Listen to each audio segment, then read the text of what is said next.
Hi kids, we're doing a lesson from my house today, and I'm going to be in Luke chapter 24, and we're going to be talking about the resurrection of Jesus. So to have that resurrection, he had to die on the cross. It was a horrible death. It was horrible pain. Jesus did it for us. So we're going to pick it up that Jesus died on the cross. Joseph of Arimathea took him off the cross and laid him in his own tomb.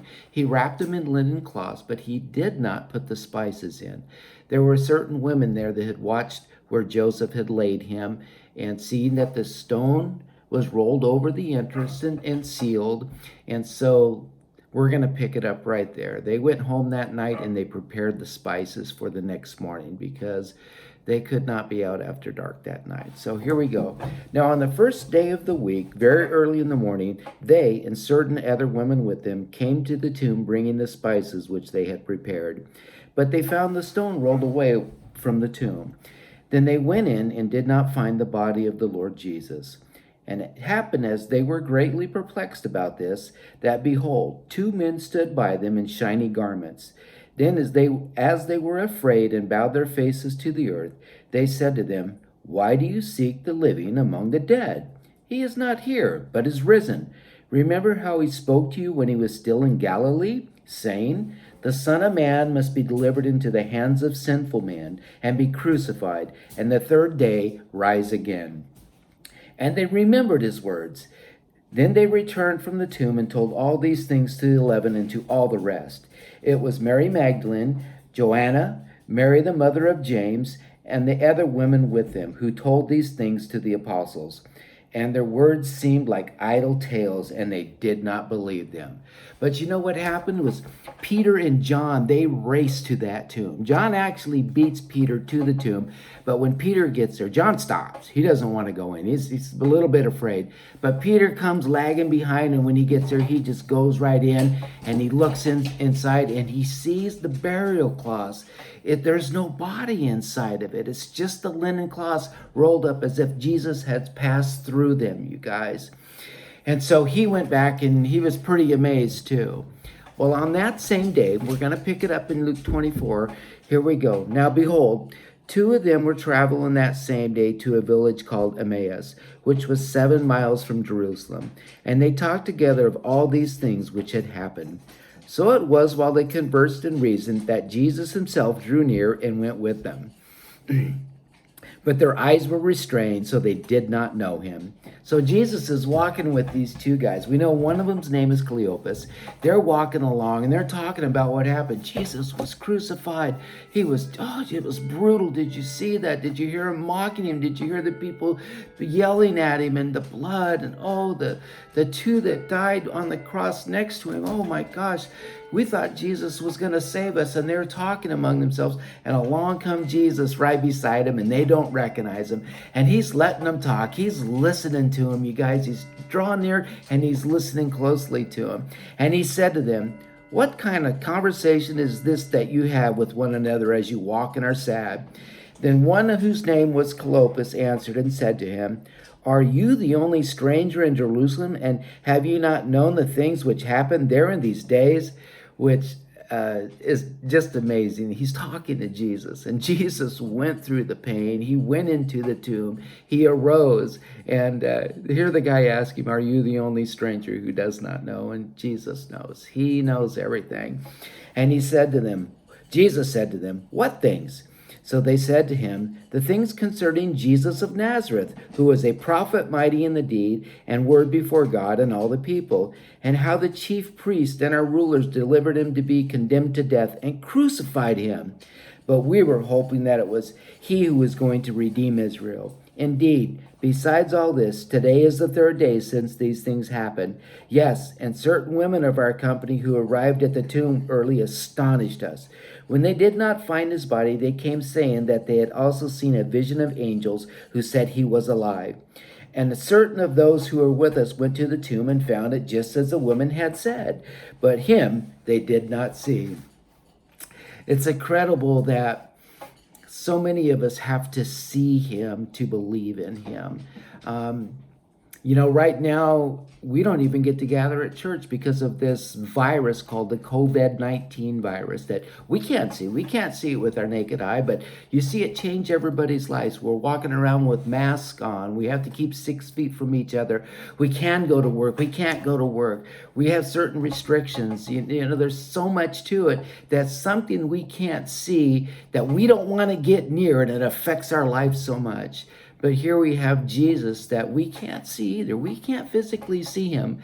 But when you draw near to him, he changes your life for the good. Not like the virus for the bad, but for the good. And we can't see him either, but so many people run away from him.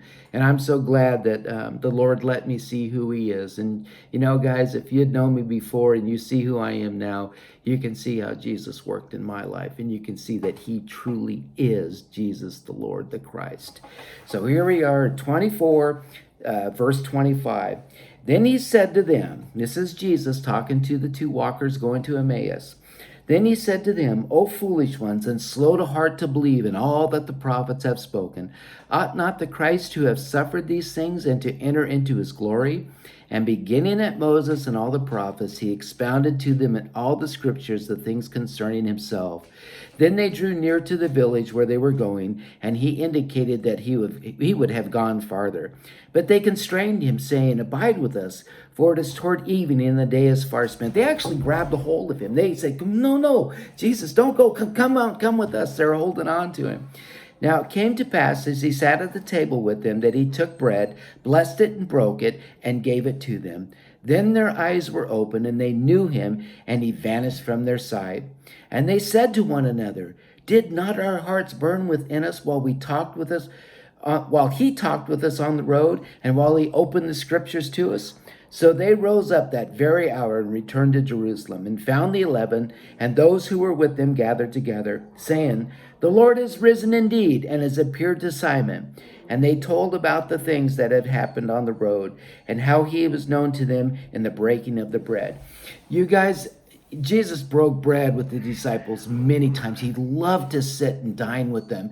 But in that breaking of the bread, that is when they recognized him. So it was either the breaking of the bread that they saw the scars on his wrist right here where he was nailed to the cross, or just he said a familiar prayer, or they just recognized the manner in which he broke the bread. But it was revealed to them that they realized it was him, and he was gone. So they hustled back to Jerusalem, and they told everybody about him. Now, as they said these things, Jesus himself stood in the midst of them and said to them, Peace to you, which is probably a good thing to say, because I would have jumped to have somebody just appear in the room. I would have jumped, I probably would have been back like, whoa, whoa, whoa. But he came in and he said, Peace to you. But they were terrified and frightened and supposed they had seen a spirit. And he said to them, Why are you troubled? And why do doubts arise in your hearts? Behold, my hands and my feet, that is I myself. Handle me and see, for the spirit does not have flesh and bones, as you see I have. Flesh and bones, they can feel it, you guys. And he says, Feel me, you guys, touch me. And when he showed him his hands and his feet, you guys, those are the things that were scarred with the nail that held him to the cross. And so they could see that that was indeed him. And guys, that's the only thing that's man-made in heaven, that is the scars on Jesus Christ. He still bears them today, and they're beautiful. And I'll get into that in a little bit, you guys. When he had said this, he showed them his hands and his feet. But while they still did not believe for joy and marveled, he said to them, Have you any food here? So they gave him a piece of broiled fish and some honeycomb, and he took it and ate it in their presence. Then he said to them, These are the words which I spoke to you while I was still with you, that all things must be fulfilled which were written in the law of Moses and the prophets and the Psalms concerning me. And he opened their understanding that they might comprehend the scriptures. Then he said to them, Thus it is written, and thus it was necessary for the Christ to suffer and to rise from the dead, the third day, and that repentance and remissions of sins should be preached in his name in all nations, beginning at Jerusalem. And you are the witnesses of these things. Behold, I send the promise of my Father upon you, but tarry in the city of Jerusalem until you are endured with power from on high. You guys, for me, Easter is just the most wonderful Christian celebration that we have because Jesus defeated death. It's the one thing, the great and Satan's greatest tool is death. And Jesus defeated it. He just took it out. He just took it out of the equation, you guys. When you believe that Jesus Christ is your Lord, death no longer is a tool for Satan. We rise again, just like Jesus. And you guys, those scars of Jesus, I know we're going to see those on him in heaven. When we were united in heaven with him, we're going to see those scars.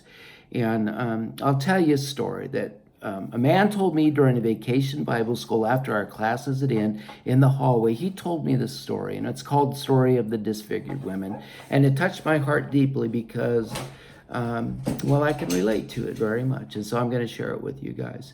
So there was this woman, you guys, and she had a very disfigured face. It was awful, you guys. But she also had a little girl. Her husband had died, and it was just her and her little girl. And, when the little girl was 1 to 5 years old, she just had her mom. That's all she had, and she just loved her mom very, very much because her mom took care of her. Mom put her to bed, read her stories, just did wonderful things with her.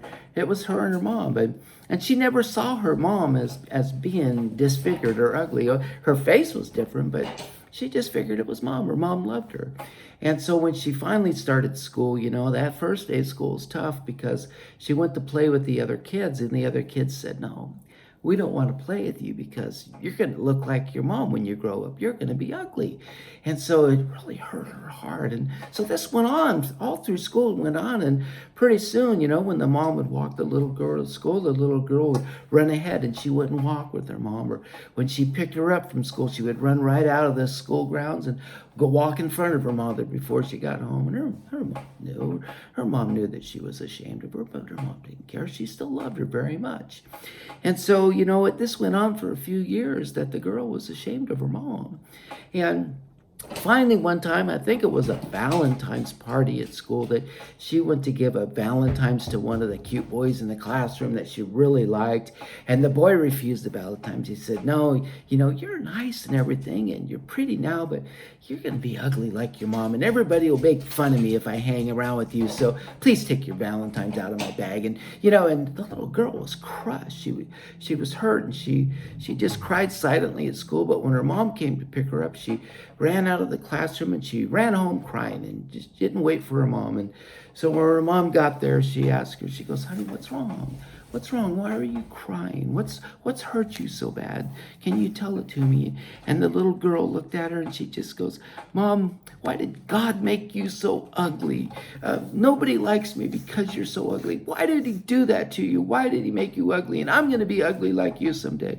And the mother said, "Oh, sweetheart, God didn't make me ugly.